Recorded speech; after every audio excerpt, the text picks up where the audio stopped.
The Green Bay Packers have needs. They don't have a ton of roster spots up for grabs. They don't have a slew of starting jobs potentially open. They have a couple places where if they can upgrade, they can really set themselves up to get better in the short and long term. Where can they get those players in the draft? And can we start to put together a roadmap? Just a week away now from the NFL draft of where the Packers can find their need positions while still maximizing value, finding those sweet spots. That's what today is all about. You are Locked On Packers, your daily Green Bay Packers podcast. Part of the Locked On Podcast Network, your team every day.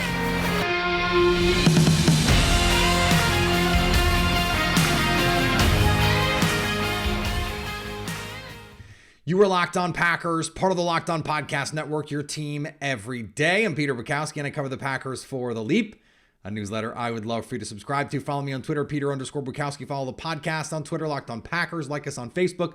Subscribe to the podcast, iTunes, Spotify, Google Podcasts. Wherever you find podcasts, you will find Locked On Packers, the #1 Packers podcast on the internet. And the show for fans who know what happened. They want to know why and how. Thanks to everyone who makes Locked On Packers their first listen every day. We hope you like starting your day with us as much as we like starting our day with you. Shout out to my everydayers on Locked On Packers. You're the best.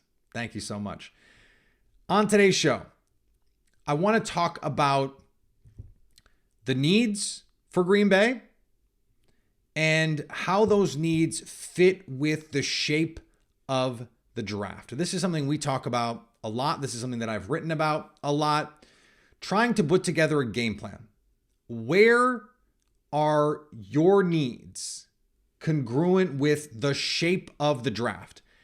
If you can find the gluts of talent and you can find little bubbles of talent, that usually will allow you to maximize the amount that you can improve your team. Because remember, best player available is a myth. You're not just going to take your highest graded player. That doesn't make any sense. You have to account for things like positional value and all those things when you stack your board. But you also want to account for your own roster situation. So who is coming up for contracts? Who is injury prone? Where are you potentially needing to rotate players? Where can you find these guys who can set you up to be better now and in the future? How can you maximally improve your team? That's what this is about. It's not best player available. It is the player who can most improve your team over the life of their rookie contract, and then it is all up for grabs. And yes, if you can account for things like the surplus value on the contract, that's a really nice thing.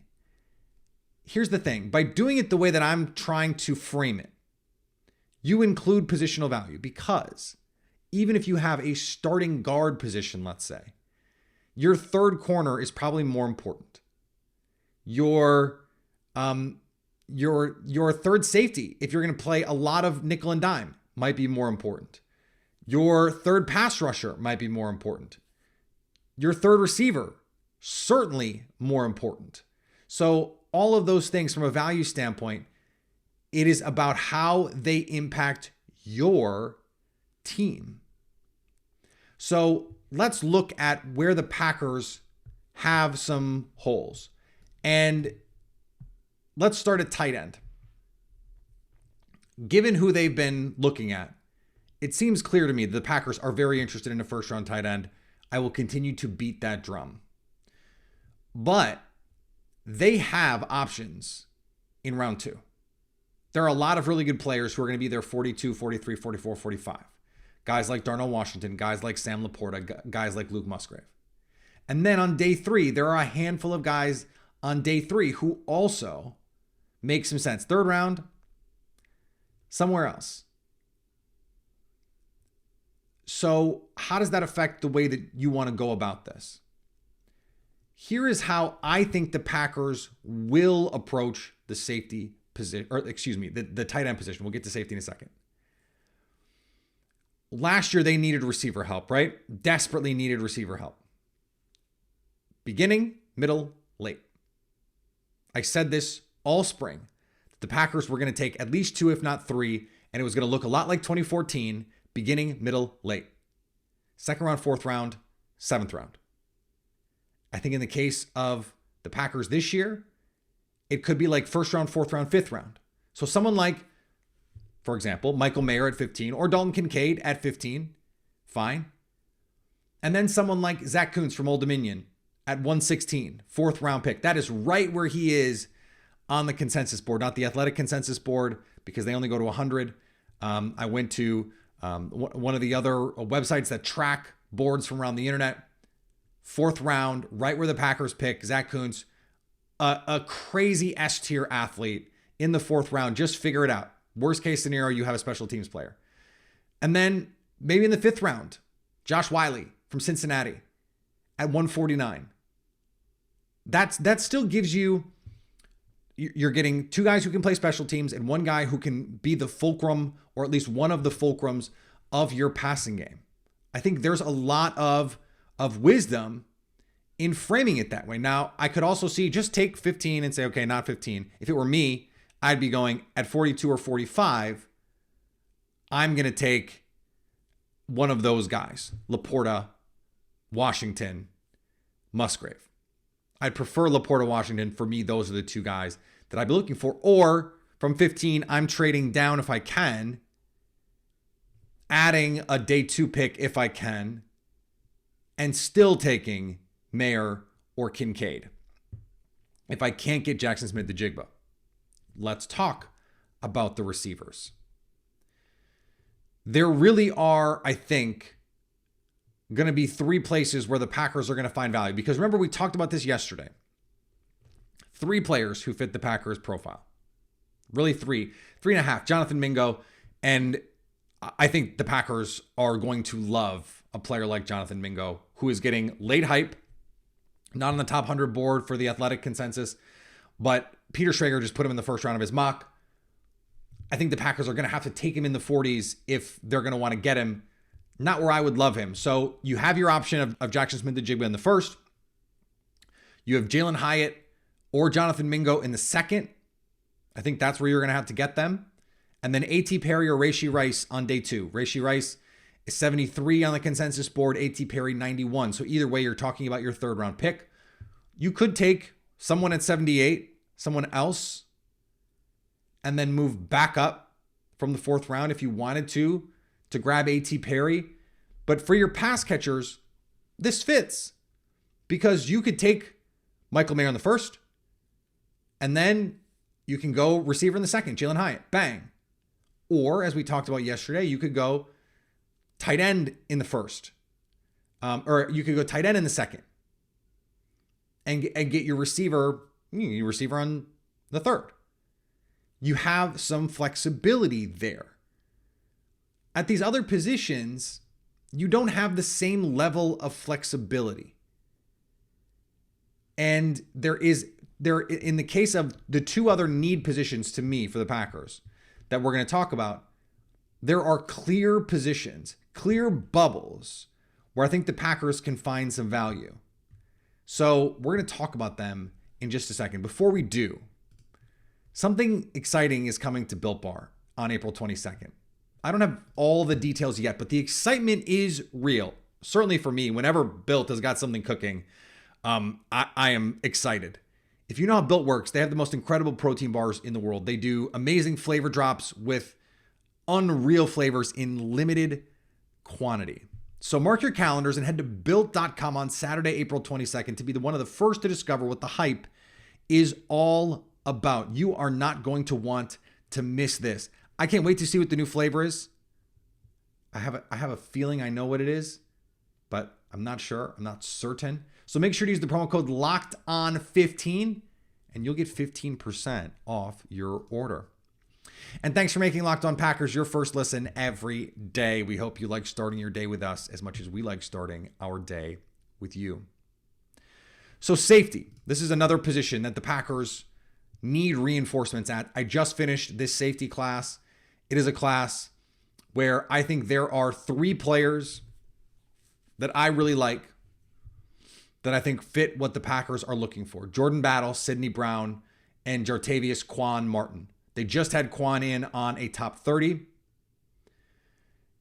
And in the case of Brown and Martin, both Illinois DBs, they are elite athletes.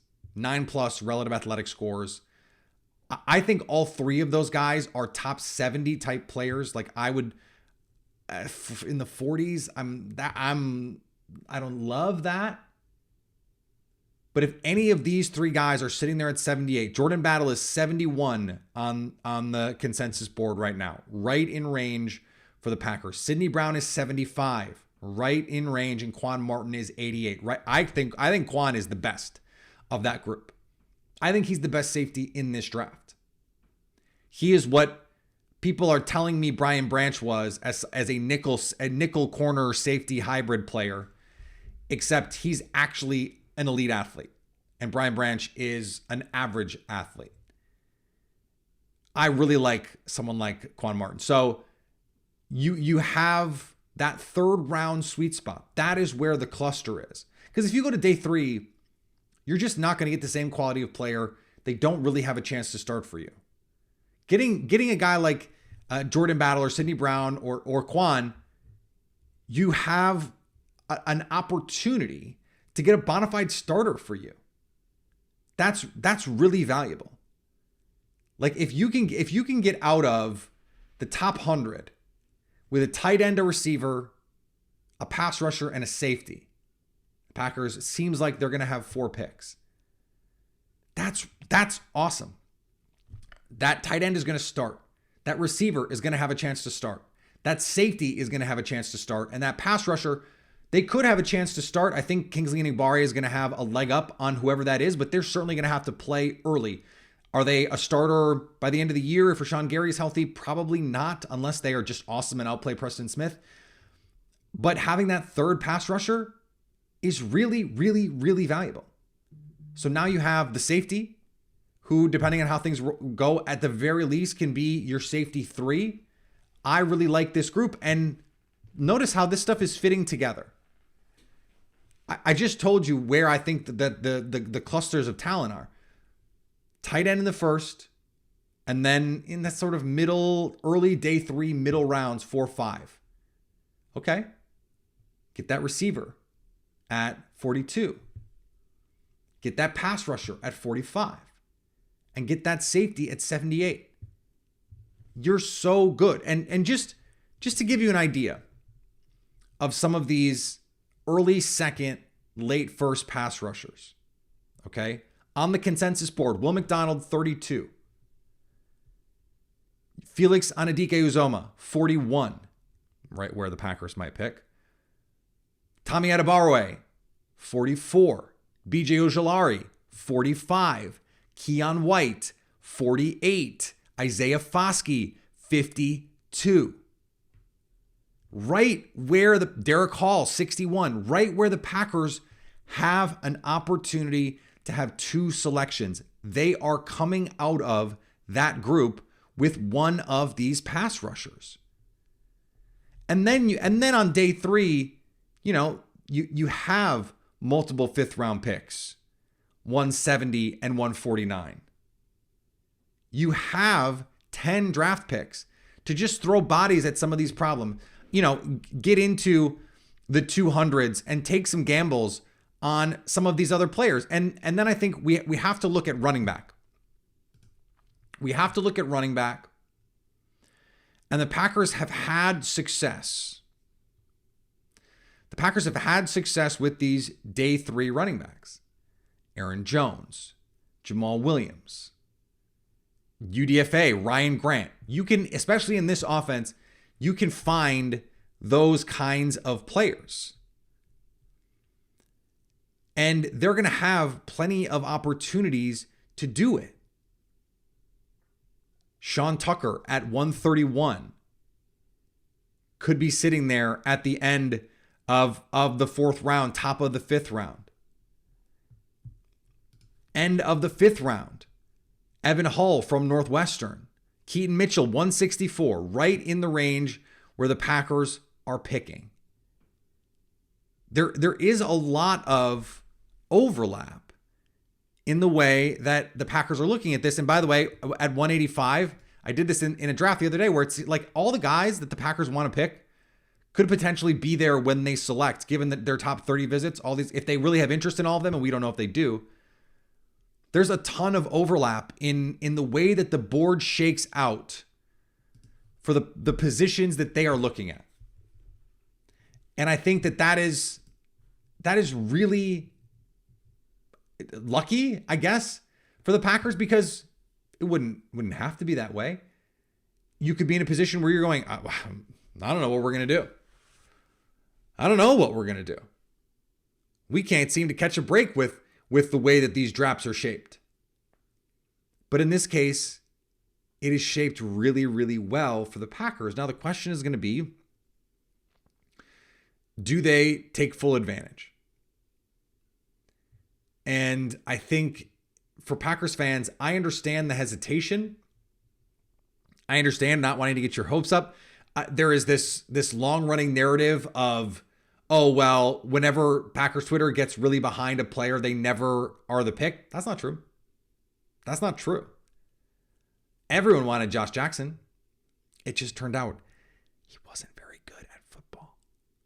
Sometimes that happens. There were a lot of Packer fans in on a guy like Christian Watson, in on a guy like Romeo Doubs, in on a guy like Zach Tom. Now, you probably have to be pretty deep on Packers Twitter to be, a Zach Tom head. But it was pretty obvious coming in how congruent, how much overlap there was with what he brought to the table and what the Packers tend to look for. So I think more and more, the more we understand the tendencies, and the tendencies are clear, the easier it is actually to get attached to these players, because I think we are better than ever at understanding and then predicting, at least in the aggregate, like over multiple years. So like you go back to that Josh Myers draft, Eric Stokes, Amari Rodgers. Eric Stokes made a lot of sense. Josh Myers, not so much. Amari Rodgers, not so much. Remember what we've talked about here. When the Packers go outside their preferred athletic models, that's when they screw up. That's when they screw up. And this is a momentous draft. You cannot screw this up. This is not try and grab a bunch of players who can help you win now. You have to go out and find guys who are not worrying about floor, worrying about ceiling, and not worrying about what they are in year 1, worry about what they are in year 2, year 3, year 4. It's why I think sometimes we can get a little obsessed with surplus value. It's why I think we can get a little obsessed with positional value. I mean, someone said to me the other day, if Michael Mayer profiles as Jason Witten, I don't want him. Jason Witten went to 11 Pro Bowls. He's a borderline Hall of Famer. Probably is going to go to the Hall of Fame. Of course you want that guy. Look, you guys, everydayers, long timers, no. I believe in the historical trends. I believe in the data. I believe in positional value strongly. But I also believe in getting good players on your team. Like, was A.J. Dillon the maximum value at that pick? No. Is he a really good player? Yeah, he is. And did Jordan Love help Aaron Rodgers win a Super Bowl? No, he didn't. But if he's good this year, guess what? It's going to be really, really good for the Green Bay Packers. And so I think we can outsmart ourselves. I think we get in these modes where it's like, okay, well, but the contract surplus value. Okay, well, I get it. But think about someone like Rashawn Gary. Rashawn Gary is absolutely worth a high market pass rush contract. Absolutely worth it. He didn't start in year 1. He didn't start in year 2, though by the end of the season, he had displaced Preston Smith And then Preston Smith had to sort of fight his way back in. In year 3, he only got to start because of an injury. And then year 4, he starts, he's playing at an all-pro level and gets hurt. Rashawn Gary has not provided surplus contract value. He really hasn't, because he wasn't playing, he wasn't starting. But he was getting better. And by the time he had to start in year 3, he was awesome. And then in year 4, he got hurt. But you do the pick again because of what he is and what he can become, and the growth that is still out there for him. No, you didn't quote unquote maximize value, but pass rusher, incredible athlete, elite athlete. You just take your gambles on those guys. I think we get and that there is an analytical bent to that as well in some ways. But I think we fall down the rabbit hole. And yes, this is just as much a first round tight end thing as it is anything else. So, look, I understand. I sympathize with the people who are strict adherents. They are, I said, what did I say yesterday? Didactic when I meant dogmatic. Tried to drop that $5 word and ended up just biffing it. The people who are going to go, never do this. Never do this. I don't believe in that. And I understand that makes me a little bit hypocritical, because I'm the one sitting here going, when the Packers go outside of their models, that's when they screw up. I think that there is a limit to what the data can tell us at times, but also, can I just have a good football player? Please. Is that too much to ask? And if I think there is a better chance, and this is going back to the BPA argument, there's a reason you have a horizontal board. And a lot of teams, they don't really have a big board 1 through 100. I mean, they do, but they also have, okay, here are the guys across. You've seen this before, I'm sure, where it's like, okay, here are all of our first round grades across, where they're basically all in an even plane. If you're not seeing me on YouTube, it is a horizontal line where all of your first round grades, all right, it's like, okay, here are the quarterbacks with first round grades, the running backs with first round grades, the safeties with first round grades. And then you just pick your favorite, basically. Like, you're not actually worried about the difference between the 12 guys you have with first round grades. You've got your top 5 guys, your top 10 guys, your first rounders, your borderline first rounders, your second rounders. They're tiered.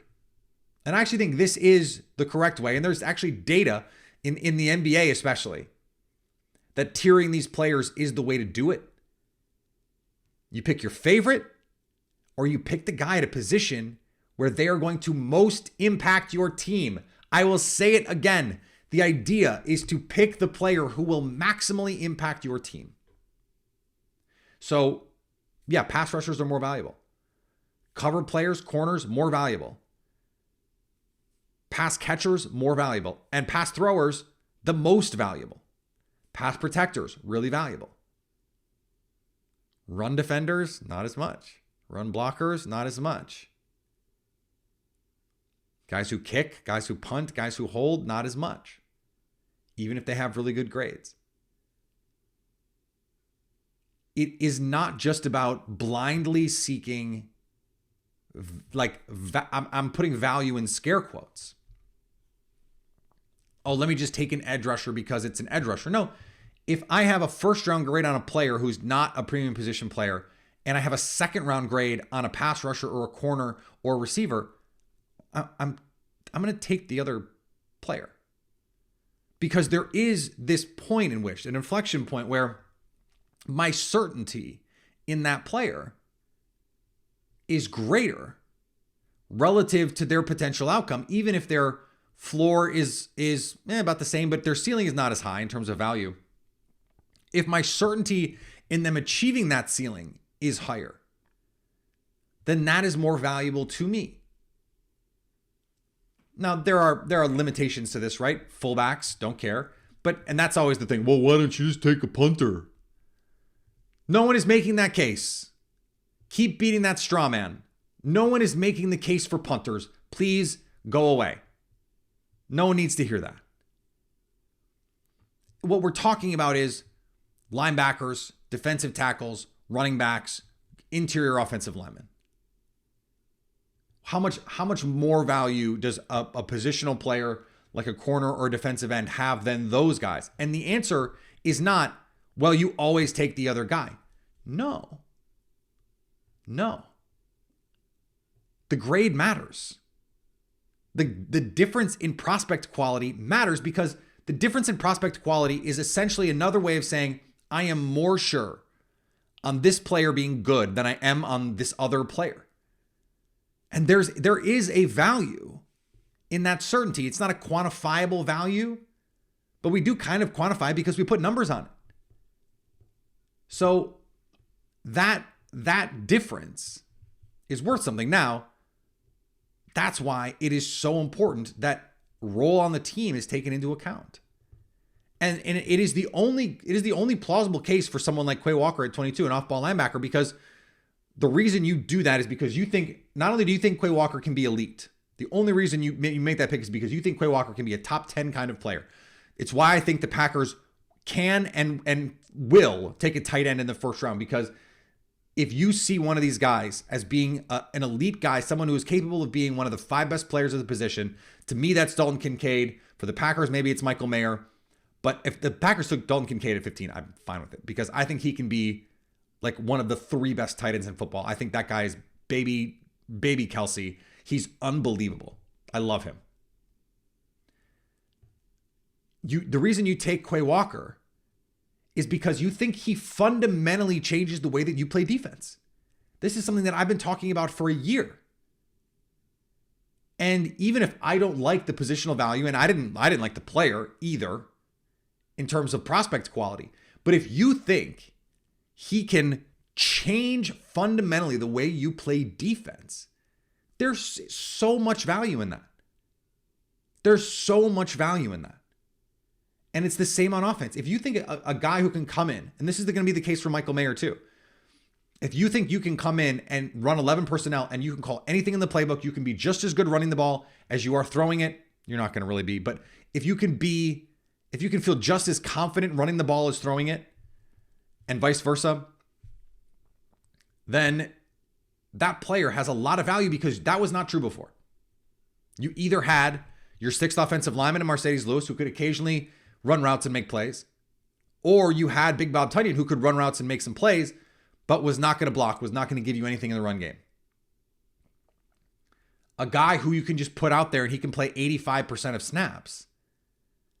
That has tremendous value to your football team, especially when you have 2 receivers on the outside who are growing and learning, who you think can threaten teams vertically, who can win underneath as well. And what you need is someone to take care of the middle of the field and block their ass off. Well, that's what a tight end in this offense can do. Plus, you can scheme up all kinds of stuff for them. You can also scheme up opportunities, mismatch opportunities from the slot in this offense. It's all there for them. You can be as creative with them as you want. That has tremendous value. I've gotten off on a tangent, but it was a tangent that needed to have been offed. So we did it. All right, back tomorrow as we finish up our last week before the NFL draft week is here. It is almost Christmas time, or Hanukkah, or whatever you celebrate. Maybe you don't. Maybe it's draft week. Maybe draft week is your version of Christmas. It is the 3 days of draft Christmas. Thank goodness we are finally here. So follow me on Twitter, Peter_Bukowski. Follow the podcast on Twitter at Locked On Packers. Follow me on Spoutable, on Mastodon. Who knows what's going to happen with what's going on with Mr. Tweets. Peter_Bukowski is me all over. And go subscribe to The Leap, please. A newsletter I would love for you to subscribe to. We have some really good stuff there this week. We're going to have some really good stuff there next week. Draft stuff is some of my favorite stuff to write about. So go check that out. And anytime you want to come hit us up, hang out with us on a live stream. We're going to do some random live streams in the off season. I do have a baby daughter who's due like any day now, any moment now, potentially. So I'm going to take a little time off, but then we're going to do some live shows. We're going to do some fun stuff. So go subscribe on YouTube, our Locked On Packers YouTube page, so you can stay Locked On Packers.